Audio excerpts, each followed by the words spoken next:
Hello, everybody, and welcome back to the Fourth and Goal podcast, WVUA 90.7, the Capstones podcast for all things college football. I'm your host, Caden Johnson, joined by my co-hosts, Braden Freeman and Nicholas Elliot. We're going to dive right into the Week 8 recap today, starting off with Bama and Miss State. Bama gets a bounce-back dominant win. Guys, what'd you like from Bama Saturday? I liked that we finally played a relatively clean game. The penalties were very limited. Our secondary looked really good. Obviously, that addition to Eli Ricks, he played very good. I think only 19 or 20 yards allowed the whole game. Even with Mike Leach being very aggressive against Alabama, going for it on fourth down, almost every chance he had, our defense was still able to stop him. And their only points they scored with 5 seconds left in the game, which really they didn't matter at all to the end of the game. The offense looked a little shaky, though. Still, the play calling is questionable, but Bryce has been able to, as we saw, he was able to scramble out of the pocket and kind of direct traffic for a couple pretty good plays. Gibbs still looking pretty good, so all that's looked good. Will Reichard's back on track. It's a bounce back. Bye week, everyone's going to recover. Bryce's shoulder's going to get a little better, and then we'll be ready for LSU.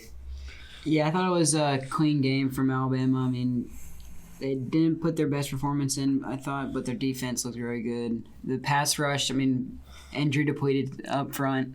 Hopefully they can get back to feeling better next week, get back healthy. But I think Bryce played really good. Just the second half just was a little quiet. Didn't have much time to throw. O-line did not really block well for him. We had 30 rushing yards on him too. Was not very good. Yeah, ground game not at all. a lot at all. Did enough to win. That's all that matters. Yeah, exactly what Nick said. Good enough to win, and win big too at that. Mississippi State actually outgained us that game, which is crazy. 293 total yards to our 290, so that was pretty close. One thing I will say that I didn't like from the defense, even though they had a pretty great game, not giving up but 6 points, and it was on the last play of the game. The fourth down defense was a little shaky. I thought there was a lot of times where Mississippi State had very predictable play calling, and we just let it happen. It was a lot of runs up the middle on third and short or fourth and short, and they were guaranteed 5 yards whenever they would do that. Like y'all touched on, the play calling could be a lot better. Bryce Young looks great, and it felt like we didn't really utilize just how good Bryce Young is enough in the second half. Ja'Cory Brooks finally had a really good game, first great game I think he's had since Vanderbilt maybe. Yeah. It was nice to see JoJo Earl get involved too, and we can talk about how crazy that play was that Bryce made. It's pretty much all Bryce Young just being Bryce Young. I would like Bama to just focus on getting healthy during the bye. Focus on getting healthy. Focus on getting Eli Ricks some more first-team reps. Nick, what'd you like from Eli Ricks Saturday? He was locked down. 7 pass breakups. Probably should have almost had an interception. That was probably the best game he's had so far. Even better than when he was playing at LSU, I thought. Yeah, and even just he played clean and he played with energy. It just seemed like the rest of the secondary played a lot better just with him out there. Maybe just the fact of that just being that their best receivers were locked up by him, but he brought energy out to the field, which is a lot of it, as half the game. Yeah, being able to put him and Kool-Aid on islands, and the safeties. They can help up with on the slot. Don't have to worry about too much about the secondary right now. Yeah. Good bounce back from the Tennessee game. Yeah, absolutely crazy that Will Rogers threw 60 passes in that game. He went 30 for 60, which that's unheard of. 60 passes in a game for any QB is wild at any level. Only completing 30. Yeah, and then to top that off, 60 pass attempts for a total of 230 yards.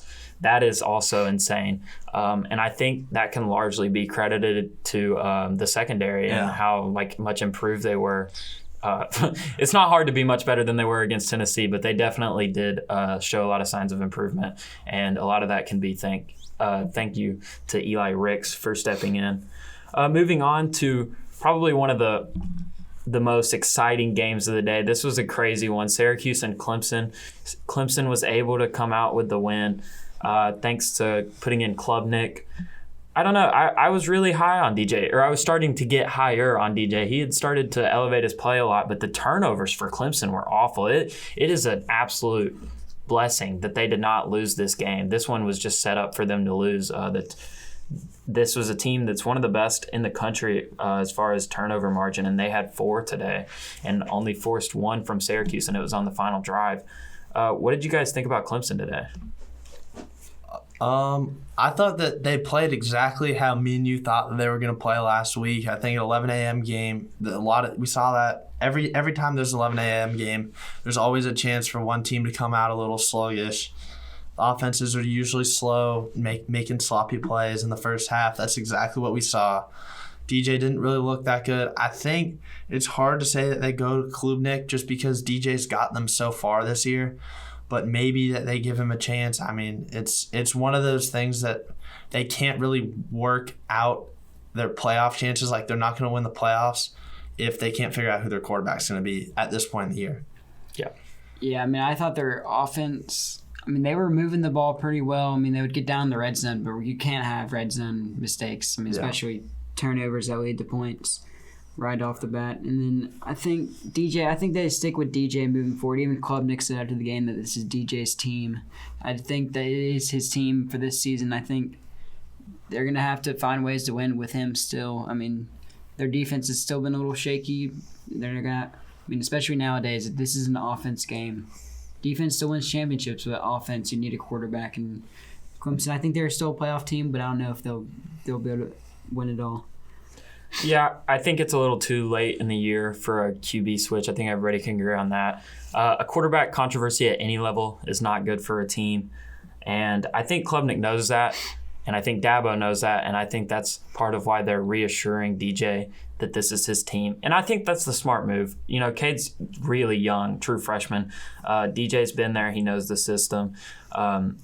They're blocking for DJ. The offensive line gets up to play for DJ. DJ can get his team up to play, and he's led them to an 8-0 record so far this year. And he's looked good outside of this game and maybe like Georgia Tech. He's looked good.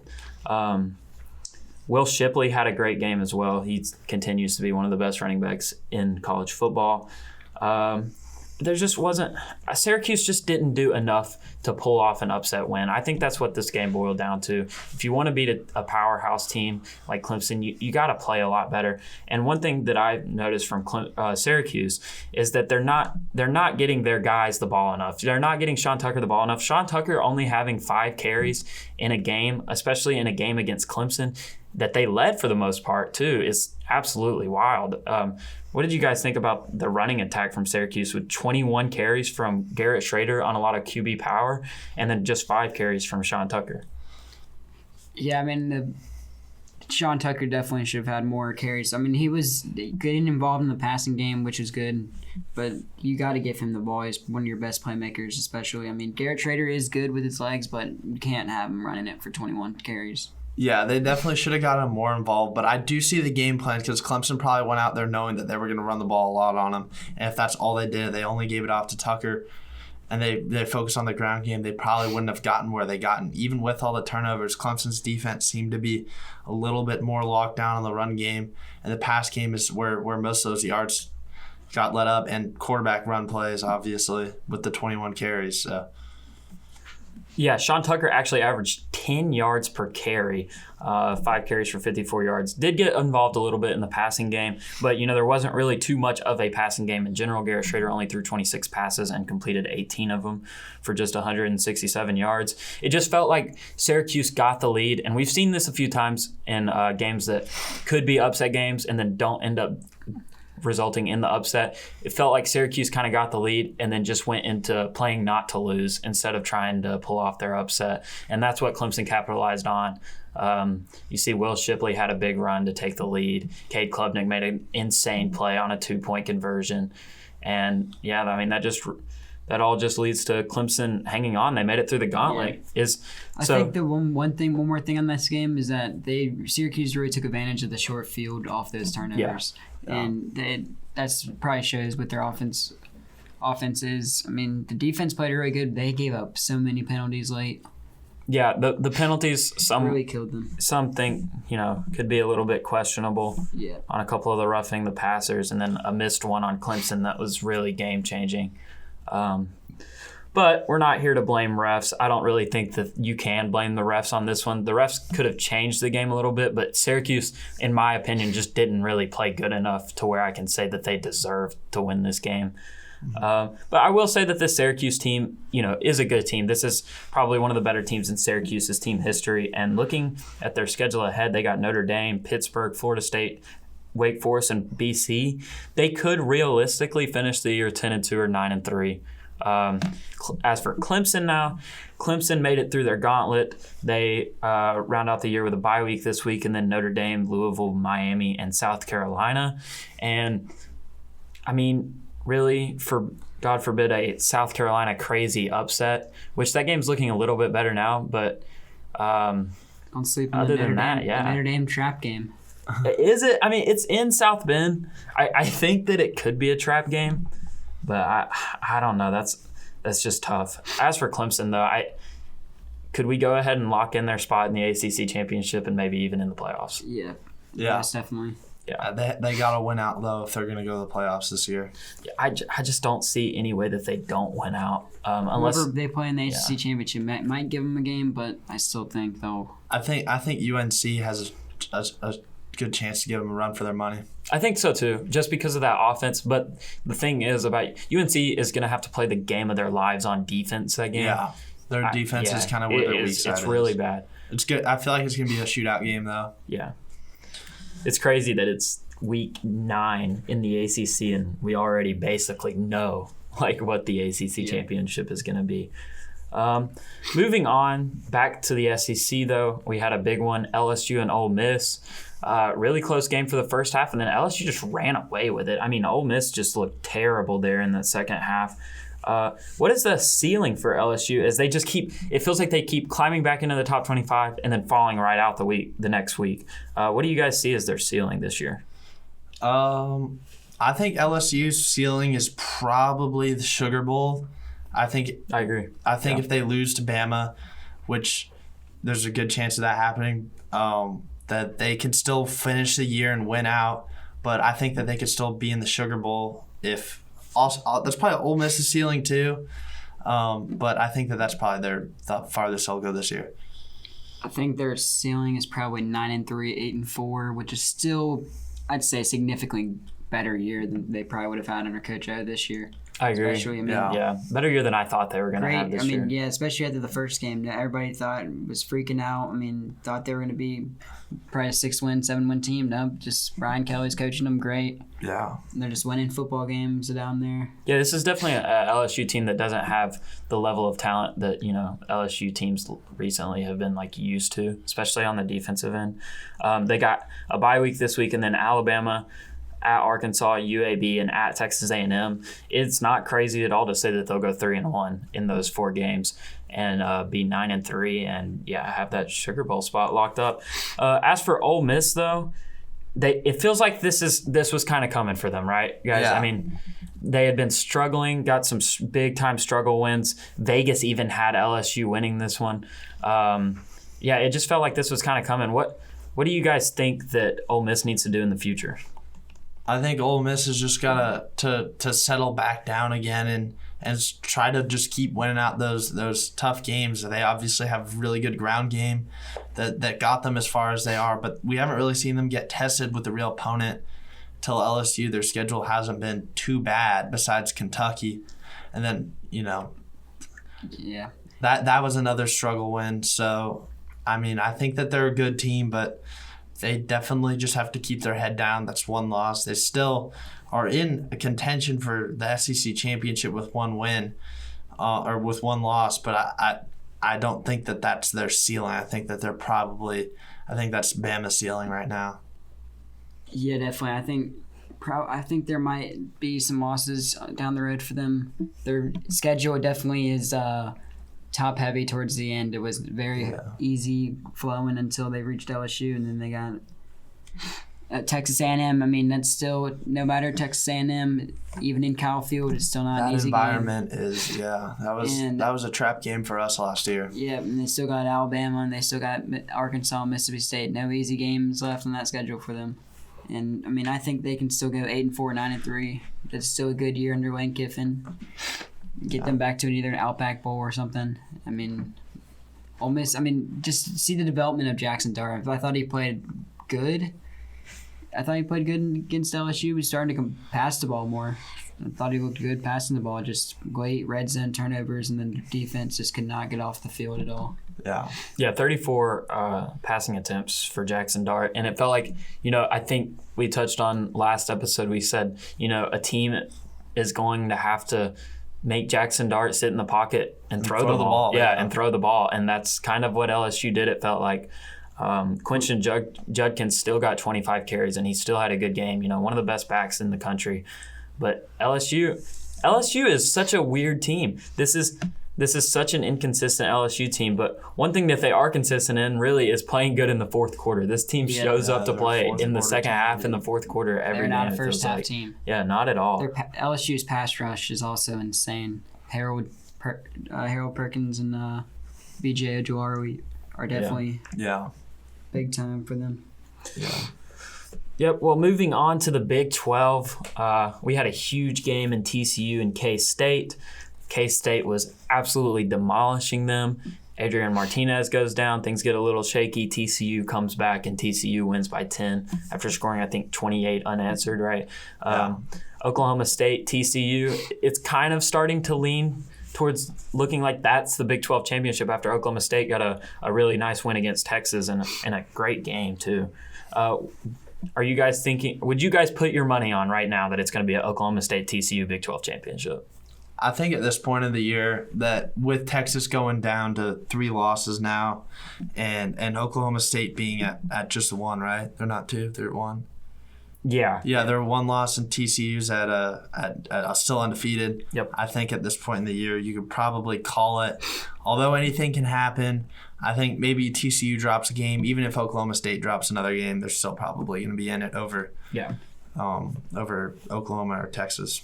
Yeah, I think this week's game is big for Oklahoma State. I mean, Kansas State still only has 1 loss in that Big 12. And if they beat Oklahoma State, it will still be getting a little tight. TCU gets to there in the end. But TCU, I mean, their opponent's quarterback just keeps going down. I mean, it's happened to the second straight week in a row. Yeah. They keep being in these games where it seems like it's over in the fourth quarter or late in the second half, and then like you flip to another game and you check the scoreboard after, and it's like, what? Yeah. Yeah, we talk about gauntlets with Clemson, just teams having rough stretches of game. TCU just made it out of theirs 4-0. Oklahoma at Kansas, Oklahoma State, and K-State. That's a pretty impressive 4-game stretch to go 4-0 in, no matter who you are. They finished the season now with West Virginia, which could be a trap game. At West Virginia, that's not an easy one. Especially at 11 a.m. Yeah. Yeah, those 11 a.m. It's a far way to travel, too, mm-hmm. even though it's a conference opponent. Texas Tech at Texas, which I think is going to be a huge game, at Baylor, and then Iowa State. As for Oklahoma State, they got Kansas State this week. I think that is, just one of the biggest games of the year for the Big 12. That's going to be a really good one. It's going to be one that you're going to want to have on your TV. Yep. I see Vegas has already set the line for the TCU-Texas game, too. Really? What is it? Texas by 7. Texas by 7. It's at Texas, right? It's in Austin. Yeah, it's in Austin. I could see it. Like, if you were to tell me to pick right now, I don't know. Texas coming off a loss at home, they're going to come out with that. It's in a couple of weeks, but it'll be. Yeah. That's right. Yeah. Yeah, that's a tough one. As for sticking with Vegas here for a second, Kansas State is favored to beat Oklahoma State this week, and we'll dive into that game a little bit later in our pick'em. But I think that I might have to agree with them there. Yep. Yeah, moving on to last week's college game day game, Bo Nix and Oregon hosted UCLA and gave them their first loss of the year. And it's kind of starting a narrative that, I don't think anybody in the world would have predicted would have happened this year, let alone would have happened after watching Oregon play on week 1 against Georgia. But the Bo Nix Heisman agenda is really starting to come up. Like, it is really legitimate. He's probably, up there, definitely top 10 right now, maybe even further closer to top 7 or so. He's definitely a dark horse for the Yeah. Heisman. Yeah, dark horse Heisman part 2. This is the real one though for Bo Nix. He's got 1,800 yards this year with 17 touchdowns, 3 picks, along with about 400 rushing yards and 8 rushing TDs as well. Oregon looked really good against UCLA, and maybe it is just Georgia. Maybe he just when he sees that black and red, he just shuts down. That's got to be what it is. Yeah, when he sees the SEC. Yeah, it's the SEC scaries. I don't know, but would you guys say that the Bo Nix Heisman agenda is like actually legitimate? I think if Oregon keeps scoring a lot of points, I think Oregon is, if they find themselves in Pasadena and win, and Bo Nix keeps playing like he's playing, he's definitely going to be in the conversation for it. Obviously, there's a lot of season left for, like, usually at this point of the year is where we didn't even know Bryce was going to be Heisman at this point of the year last year. There's still a lot of questions about him, and then usually there's one game that someone has that's their Heisman game. That was Georgia against Alabama last year for Bryce Young. That was that was the game that sealed it for him. I was like, Bo Nix needs that was the game, and it's going to come later in the year for him. Same with anyone who's in the talks right now. It's all going to come down later in the year. But I think he's on pace to be close to having that game at the end of the year. It's just going to be Pac-12 championship, type of game. Yeah, one to circle is in a few weeks, Oregon hosts Utah. That is your game. That's your game. That's your Heisman game. And as for Oregon, they play at Cal, at Colorado, and Washington going into that Utah game. So it's not crazy to say at all that Oregon's going to be 9-1 and probably up there where they are now at number 8, maybe even like number 7 or number 6 if some teams lose from that stretch. Yeah, we're looking at an Oregon team that could maybe, with some help from some of these unexpected undefeats like TCU to go down, could have a little chance to make the playoffs and have some playoff hope. I think what kills them is the Georgia game. Obviously, they should have at least played it closer than what they did. Yeah, only not even scoring a touchdown that game. Yeah, that hurts a lot. Yeah. I mean, my thoughts on that UCLA game, the conditions played in the Oregon's favor to begin with. It was rainy. It was rainy in Knoxman Stadium, and UCLA, I think UCLA still has everything right in front of them. They can still win out, and we could see a part 2 of Oregon, UCLA, and Vegas for the Pac-12 championship. Yeah. They still got, an important date for UCLA is November 19th. It's when USC plays them at UCLA. So that'll be a big game for them. And a rivalry game. It's going to be another one of those. That's a huge game. That's a big week for Pac-12. I want to say that's the same week that Oregon and Utah play. Yeah, it is. Yeah. Okay, so we get Oregon and Utah and UCLA, USC in the same week. Yeah, that's big. That's pretty those great. Are your 4. Those are your 4 teams that are going to end up in the winner of those games will probably be playing each other. Yep. UCLA hosts USC, and this is kind of a USC team that I feel like people have just kind of shut up about it. Like, nobody's really talking about USC anymore after that 1-point loss to Utah. It was kind of like an Ole Miss situation for them too. Like, it felt like they had their loss coming. But this is a USC team that is in the same boat as Oregon and UCLA. If they get a little bit of help from some of these unexpected undefeats to go down, like TCU and maybe like Alabama to pick up their second loss at some point this year. This is a USC team or a UCLA team or an Oregon team that could play their way in. Maybe not control their own destiny, but play their way in to a playoff spot if chaos happens, which it's college football. That's not crazy to say that chaos will happen. Yeah.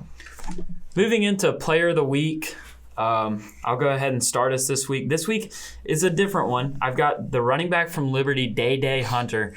He had 23 carries, 213 yards, a touchdown, 4 catches for 31 receiving yards as well. Liberty beats BYU 41-14. Liberty is now 7-1 on the year, and their only loss is to Wake Forest by 1. This is a Liberty team that plays Arkansas too at some point this year. I don't know. This is a Liberty team that could be making a New Year's Six Bowl. They could be that team. They could be that non-Power 5 team that makes the New Year's Six Bowl. Yeah. Yeah, and this even more surprising for them is this is the year coming off of losing Malik Willis. So, their quarterback is Charlie Brewer. Yeah, former Baylor QB.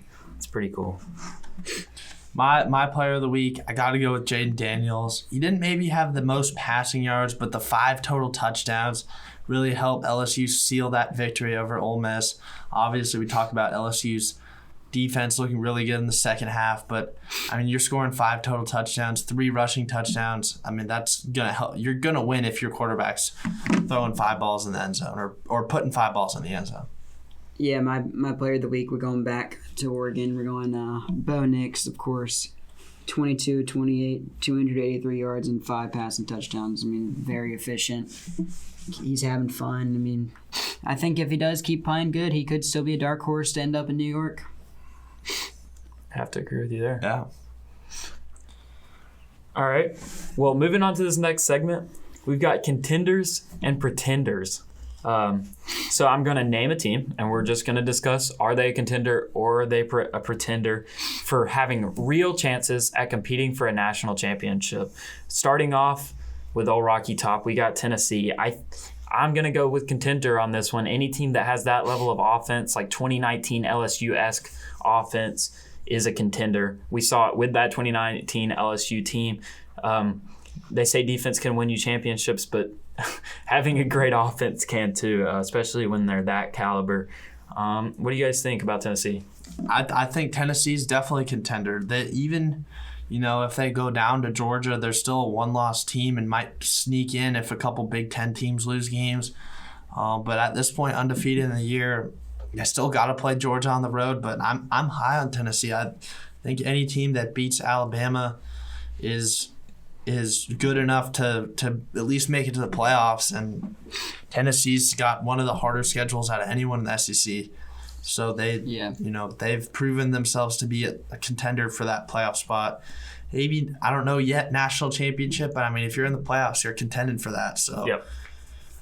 Yeah, I think Tennessee is a contender, but their schedule remaining is not the easiest for them. They still got Kentucky and Kentucky, Georgia, and they still have South Carolina to finish the year. I mean, that's not an easy test for them, and if they can get through that, I mean, I think they are going to be up there definitely easily to be at the end of the playoffs. Yeah, that game at South Carolina is looking more and more like a trap game as time goes on. South Carolina's defense is pretty for real, and South Carolina's just winning games. Moving on to our next team, though, this one might be controversial. It's Michigan. And now I have Michigan. As of right now, I'm not saying that this can't change later in the year, but as of right now, I am on the fence, but I'm going to lean pretender for Michigan. I just feel like their passing game just isn't strong enough. Their defense has been shaky in some games. Their run game is really strong, but we're looking at the same situation as Ole Miss. I feel like they haven't played a team that's forced them to sit in the pocket and throw the ball downfield to win a game. And I don't see them getting over that Ohio State bump. That's kind of one of the biggest reasons why I have them as a pretender. Braden, what do you think? I have them as a contender, but because they have to play that game in Ohio State, in the Horseshoe, it's going to be a tough game. It's a rivalry game. The fact that that's coming out in a rivalry game is why I have it as a contender. Obviously, Michigan, Ohio State, probably top 3 biggest rivalry in college football. Easily. It's both very good programs. I think that there's the heat of the rivalries brought out even more the last couple of years since Michigan with Harbaugh has looked so much better than they have before he was there, and Ohio State being as good as they are. It's a rivalry game, so that's why I have them as a contender, because there's going to be a lot more, like, rivalry games mean more than just the championship. So that's I mean, I'm weighing a bit more contender so far. I mean, currently I think they are a contending team, but they got to. I mean, their road schedule has not been the hardest. I mean, their schedule in general. Their schedule in general has been probably one of the easier of any top 10 team in the country. I mean, they just keep winning. Their defense is really good. I mean, Penn State's no cheap shot, though. No, good. Yeah, no. But I agree. I mean, J.J. McCarthy is going to have to start showing it with his arm some games to give me more confidence to be able to say they are for sure a contender. Yeah, and like J.J. McCarthy, they dominated the Penn State game, but that's not saying that J.J. McCarthy had a good game. He went 17 for 24 with 140 yards and an interception. So, they just haven't – I just think when they play a high-powered offense that's just a little too good for their defense, I don't know if I trust their offense to match that, Yeah. And also one thing that Michigan's got to look out for, they can't overlook some of these games they have before Ohio State. This, like Braden said, this weekend, Michigan State. I know that Michigan State is not a great team at all this year, but this is a big rivalry game. This is primetime. This is a 6:30 rivalry game. We got Michigan State could easily go in there and at least cover the spread. The spread is ridiculous. 22.5 against a rival, I feel like is high for any rivalry game. You know that Michigan State's going to come in playing their A game. You know they're going to come in motivated. And then another big game for Michigan down the stretch, the week before the game against Ohio State, they play Illinois. And this is an Illinois team that's climbing the ranks. They're 17 now. So Michigan doesn't have the easiest schedule ahead, and they shouldn't, because the schedule they've had to get to this point has been very easy outside of Penn State and maybe Maryland, and they struggled really big time in that Maryland game. But moving on to our next team, we have our very own University of Alabama Crimson Tide. I have them as a contender. There are some things that they need that have to be fixed if they want to have a chance to compete for a national championship. But as of right now, I would say that Alabama is a contender. It helps them a lot that they're in the SEC West this year. I can't believe I'm saying that, but it helps them that they're in the SEC West and don't have to play Georgia in the regular season. But what do you guys think? Yeah, I definitely have them as a contender, especially since their loss was to an SEC East team. They're definitely going to be at the advantage to go through. If they win out in the SEC championship, then they'll be in the playoffs, probably as number one, unless Ohio State goes undefeated. But obviously, like you said, they got to work on the penalties. They've got two really tough games ahead of them on the road.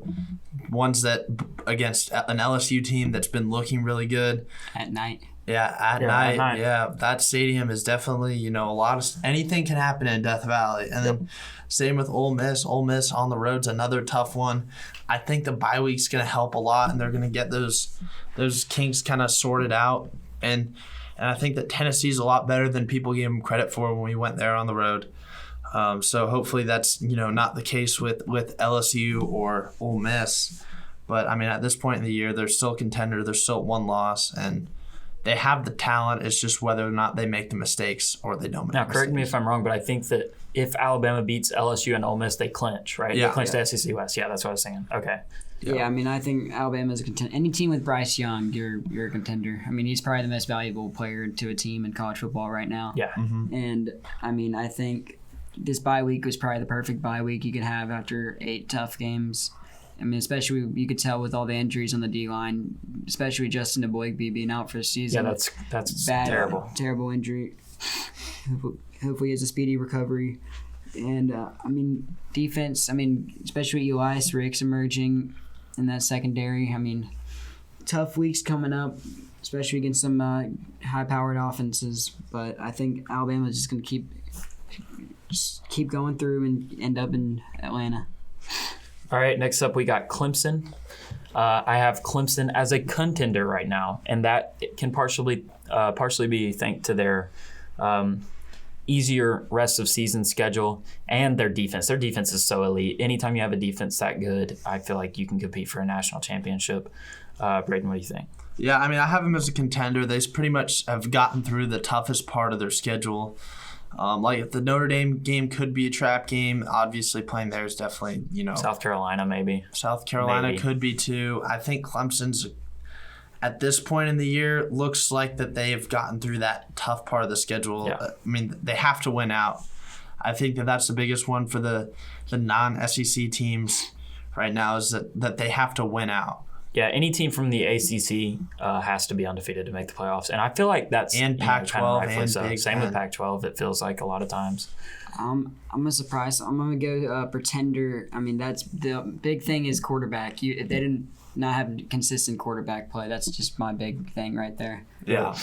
I can see that. I do. I'm just saying contender out of faith for DJ to bounce back. I still think they can. I think they'll smooth sail the rest of the year. I think they'll be undefeated in the playoff, but I don't know if think they're good enough to win. Yeah. Yeah, I would 100% agree with that. As of right now, I wouldn't say that Clemson will compete to win a national championship, but I would put my money on them having that number 4 or number 3 spot in the playoffs. Yeah. Next team, it's a fun one. We got TCU. TCU is undefeated in the Big 12, and they have had we touched on it earlier. They've had a nice little 4 stretch of wins against some quality opponents. But still, that being said, I have TCU as a pretender. They have gotten a little bit fortunate with some starting QBs going down. Kansas State is another one. Twice. Yeah, twice. And you could really make the argument that if Martinez doesn't go down, K-State wins that game pretty easily too. So I don't know if I necessarily trust TCU yet. Hey, they keep winning though, so they can just keep proving me wrong. But I really have that Texas game highlighted. I just don't see them coming out with a win in that Texas game, and I think that'll throw them off. Yeah, I'm exactly right. That Texas game, Texas is going to want to win that game so bad, especially if TCU is coming into the season at that point still undefeated. Just playing in a Darrell K. Royal is another tough environment. Most teams struggle there, and I've been low on TCU. I've been like, they're gonna do it. They're gonna lose at some point. They do keep proving me wrong though. They've had like the last 2 weeks games that they've really pulled back from big deficits late in the game. So I feel like at some point they're just not going to be able to do that. It's going to slip up, but maybe they just keep proving me wrong. But at this point, I think they're just competing for the Big 12 championship. But who knows? TCU's a big question mark right now. I'm gonna say pretender right now. I think Oklahoma State's probably the best team, even when TCU beat them. I think they're going to eventually lose to either Texas. I think Baylor could even beat them. And I think, the Big 12 championship, that might be their peak. 10-2, 11-1. That's still a great year under the first year head coach, Sonny Dykes. But I think things have gone their way in some of the games, but I just don't see it continuing over a 12-game stretch. All right, lastly on this list, I have Oregon.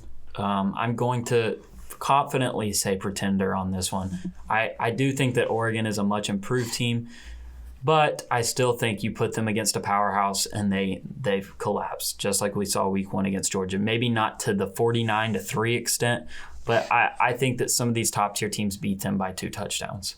Yeah, I'm in that same spot.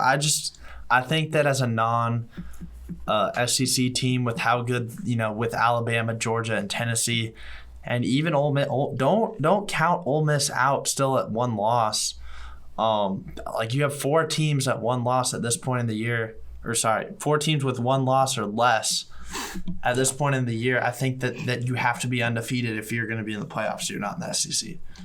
I'm gonna say contender. I think Oregon's a contender, but they're gonna need chaos to happen in order. Yeah, they don't control their own destiny. Yeah, Okay, moving into our next segment, we have our underdog of the week. I might have a little bit of bias for this one since I'll be in attendance, but I do like Auburn plus 3.5 over Arkansas. This is the type of game that I could see Auburn going out and surprising some people, picking up a win they're not supposed to. Arkansas's defense has been really shaky. They have probably one of the worst secondaries in the SEC, and at times they have let teams run the ball all over them, including Alabama. Auburn has one of the best running games of any team in the country, really, with Ashford, Jarquez Hunter, and Tank Bigsby. I like Auburn in this one. I've got a weird one. I'm going Cal against Oregon. I know we've talked a lot of. I think Cal's at least gonna. At plus 17, I think their defense and even their offense, they showed some improvement against Washington. They got another game at home. I think that if they don't come out to win, that the spread they'll at least be able to stop Oregon from covering the spread. Yeah, my dog of the week is Nebraska at home against Illinois. Wow, I think Illinois finally goes down. I think Illinois finally goes down. Yeah. But Nebraska is underdog by 7.5 points. I think they keep it close at least. All right, going into our pick'em, much better week in week 2 than we had in week 1. looking at the leaderboards, you got me and Nick at 8 and 6, Braden at 7 and 7. Sorry, I had to leave you behind, Braden, from the 2 and 5 gang.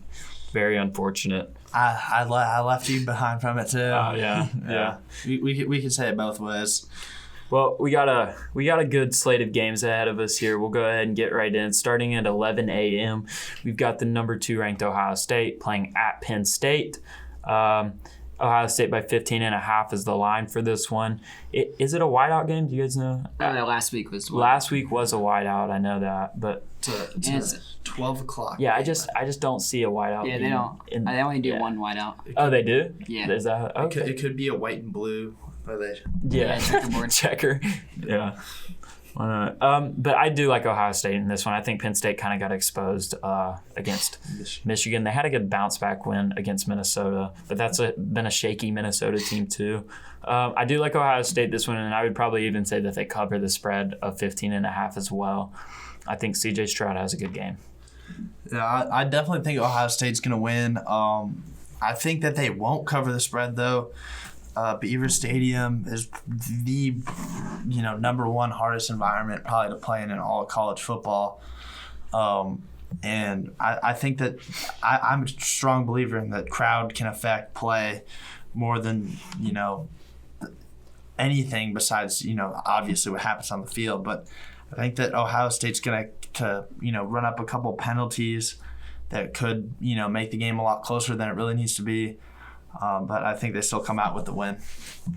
Yeah, I mean, I like Ohio State, but the game being early, I think they could be a little shaky to open up the game in the first half at least. But I think they'll pull away late. C.J. Stroud will have another big game, and the receiver core will have another big game too. I mean, Travion Henderson. I mean, they're just stacked all over the board in offense. I mean, it's pretty hard to stop if you're a defense. Yeah.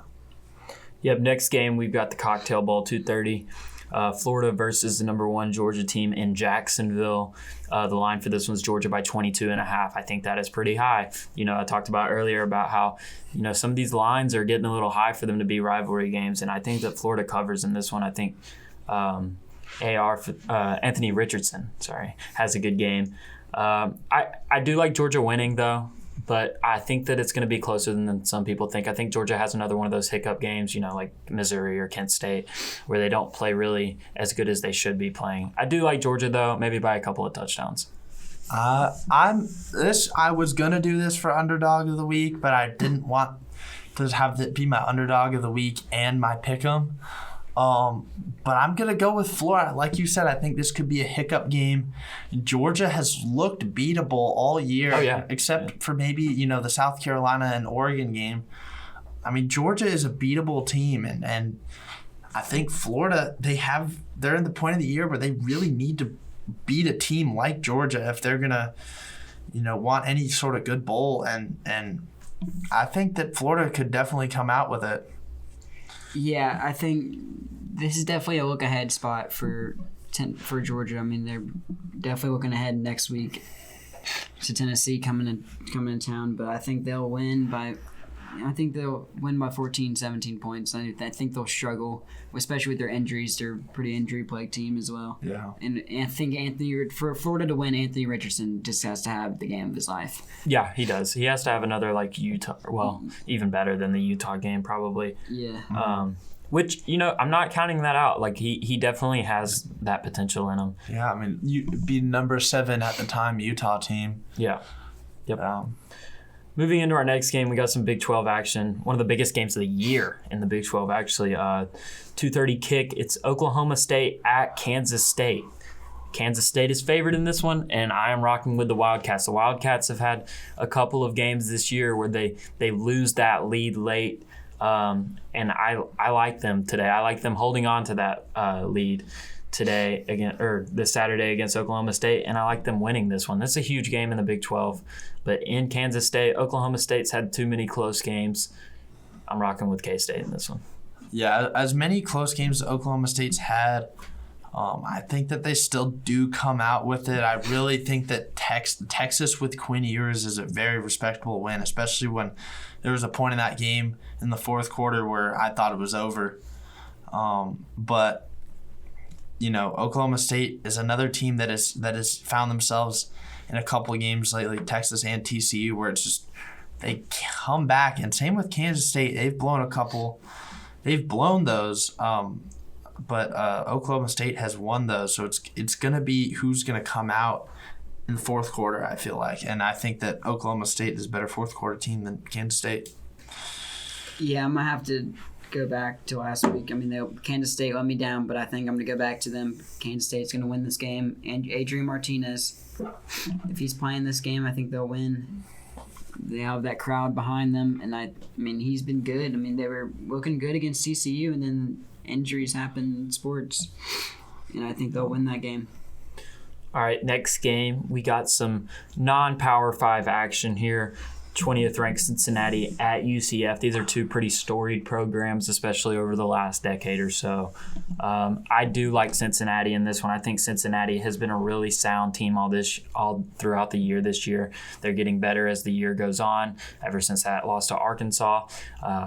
They've got a great run game, and they've got a pretty solid defense too. I think Cincinnati goes to Central Florida and comes out with a win in this one. Yeah, I'd have to agree with you. I think Cincinnati has lost a lot of credit with that one loss to Arkansas, but Cincinnati is still a very good team. They were in the playoffs last year. Obviously, they have a good amount of guys returning from that team. They're going to go in the bounce house. They're another place that's going to be tough to play in, but they're going to come out with a win, I think. I think UCF's going to win. I think John Rice Plumlee, Javon Baker, former Alabama receiver, is going to have a big game. And this is one of those Gus Malzahn games where UCF will just win. Might even win big. Yeah, funny for UCF, they have John Rice Plumlee, former Ole Miss QB, throwing to Kobe Hudson, former Auburn receiver, and Javon Baker, former Alabama receiver. But this is a UCF team that's been really shaky. They're coming off a 21-point loss to East Carolina, which is no pushover. But this UCF team has been really inconsistent all throughout the year, and I think it continues Saturday against Cincinnati. Next game, we're moving into the primetime games. We got 6 o'clock. We have number 19 Kentucky at number 3 Tennessee. Tennessee is favored in this one 12.5, and I actually like them to cover as well. I think this is the type of game that since Kentucky plays off of their great defense, I feel like, but some offenses are just too good to be stopped, and I think Tennessee's is one of those, and I do not think that Kentucky can keep up with the scoring of Tennessee. I think Tennessee wins this one by a few touchdowns. Yeah, I think Tennessee is definitely going to be favored to win this game. I have them winning this game. That their offense is just so good. Don't count out Kentucky's offense now that they have the healthy quarterback and all that, but I think just it's going to be they announced that they're doing the black and orange checkers and the black and Halloween orange jerseys. It's crazy. The black and orange jerseys. I think that's just going to it's like when teams do things like that, it usually there's more motivation in the crowd. It's all going to go Tennessee's way on Saturday, I think. Yeah, I think Tennessee wins this game, but in order for Kentucky to win this game, Will Levis is going to have to prove why NFL scouts won him in the first round. He's going to have to play a great game. I don't know if he's proved that this year. Yeah, he's not proved that this year. I still think Tennessee is going to win. Hendon Hooker's going to have another big game. And I think Cedric Tillman, I think he's coming back this weekend maybe. And that's just another big weapon for their offense. Yep. And I just think Rocky Top will still be moving along down to Athens next week undefeated. Yeah, it's going to be another crazy environment in Neyland this weekend. Yeah. Next game, we have 6:30 Michigan State at Michigan. Kind of a little bit of a test for Michigan compared to some of the other teams we've seen on their schedule. Michigan State hasn't been the best all year. Probably one of the biggest disappointments in college football this season, especially with Mel Tucker at coach. You would think that with Mel Tucker at coach, they would have a better secondary than what they have had this year, and they just have not. That being said, though, this isn't a Michigan team that just likes to throw the ball all over the field. This is a Michigan team that likes to run. And if Michigan State can potentially keep J.J. McCarthy in the pocket and make him throw downfield, they're going to be playing in a pretty close game. So I do like Michigan in this one. The line is 22.5. I do not see them covering that at all. I think that Michigan State plays this to a relatively close game. I could see Michigan by 10 or 14 in this one. Yeah, I definitely Michigan at home. rivalry game means that it's going to mean a lot more to Michigan State, especially since they're really out of contention for any real hardware this year. Yeah, this is what they're playing for. Yeah, they're playing for this game against Michigan. This is Michigan State's biggest rivalry, not Michigan's, so it means a lot more to Michigan State. But I still think that Michigan is going to come out. We've seen some miracles happen in this game before. Obviously, the block punt a couple years ago, and then so anything can happen because of a rivalry game. I still think that Michigan is going to come out on top. I think this is a complete domination by Michigan this week. I mean, revenge spot from last year. They lost to them. I think they got that chip on their shoulder. I think Blake Corum's going to have a huge game. Maybe McCarthy will start showing the signs with his arm, but I just think their defense, their offense, I mean, Michigan State's going to have a very hard time keeping up. Yeah, Michigan's going to look for Blake Corum to do to Michigan State what Kenneth Walker did to them last year. So moving into our last game, we'll make this one pretty quick. A 6:30 kick, Ole Miss looking to bounce back on the road in College Station against Texas A&M. A lot of people are thinking, A&M's got this one. Ole Miss is starting to fall apart. A lot of people think they're going to crumble after that just terrible loss to LSU last week. I think Ole Miss bounces back. I think Ole Miss gets the edge on this one, and I say that just because Texas A&M is bad, man. They're not a great football team this year. I do like Ole Miss, and I like them covering the spread of 2 in this one. Yeah, this is a tough one because Ole Miss and Texas A&M are both in a situation where they have to win this game. A&M has to win this game to prove that all that talk is not worth it. They're getting all the them being ranked up. They lost to Appalachian State. They barely lost to Alabama. They've even with Milroe. I mean, they still look like an incomplete team. But Ole Miss on the road. Ole Miss playing in Kyle Field. It's good. That's another one of those environments you could say is just as hard to play in as anywhere.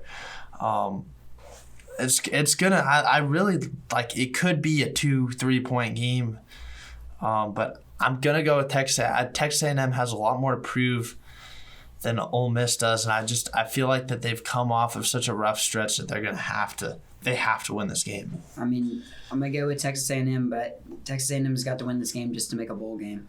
Yep. I mean, that's their program is in a complete dumpster fire right now. I mean, suspensions left and right. Everybody's coming for Jimbo's throat right now. I mean, you don't know. I mean, people are questioning his job security. I mean, I think their offense is not very good. I mean, I think they might. I think they're going to pull out a game somehow. I mean, low scoring game. I think they're going to slow down Jackson Dart and Zach Evans and Quinshawn Junkins. And I think somehow they're going to win maybe like a 25-22 game, something low scoring. That's the thing about this Texas A&M team. They're not going to score a lot of points. So if Texas A&M does win this game, it's going to have to be like a weird 24-17, 24-21 type of game. With that being said, though, that'll bring us to the end of this episode. I'm Caden Johnson. I'm Braden Freeman. And I'm Nicholas Elliot. And this is the 4th and Goal podcast signing off.